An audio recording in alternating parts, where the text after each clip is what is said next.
અંકલેશ્વર આદર્શ સ્કૂલમાં મતદાન પ્રક્રિયા શાંતિપૂર્ણ રીતે શરૂ થઈ હતી। મતદાનનો ઉત્સાહ જોવા મળ્યો। આદર્શ સ્કૂલ ખાતે વહેલી સવારે જ લાઈનો લાગી। મતદાન માટે મોટી સંખ્યામાં મતદારો પહોંચ્યા। લોકશાહીના પર્વમાં નાગરિકો જોડાયા। આદર્શ સ્કૂલમાં મતદાન જોરશોરથી ચાલુ છે। સુરક્ષાના કડક બંદોબસ્ત વચ્ચે મતદાન પ્રક્રિયા હાથ ધરાઈ છે।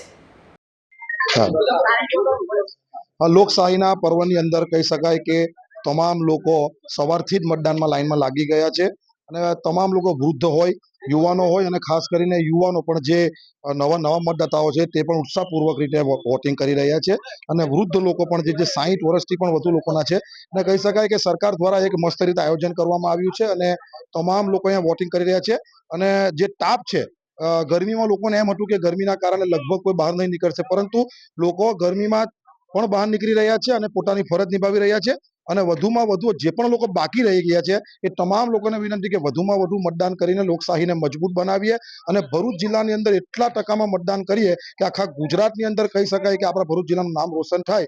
એના લઈને 85 થી 90% મતદાન કરીએ એ પ્રકારનો આપણે સંકલ્પ કરીએ અને બાકીના જે પણ મતદાતાઓ છે એ તમામ લોકોને વિનંતી કરું છું કે ઘરની બહાર આવે, મતદાન કરે અને લોકશાહીને વધુમાં વધુ મજબૂત બનાવે, કારણ કે ભારત દેશ એક લોકશાહી દેશ છે અને લોકશાહી દેશની અંદર તમામ લોકોએ મતદાન અવશ્ય કરવું જોઈએ। ત્યારે હું ફરી એકવાર લોકોને વિનંતી કરું છું, તમામ મતદાતાઓને વિનંતી કરું છું, યુવાનોને વિનંતી કરું છું કે આવો મતદાન મથક ઉપર આવો અને અવશ્ય મતદાન કરો। અસ્તુ વંદે માતરમ, ભારત માતા કી જય।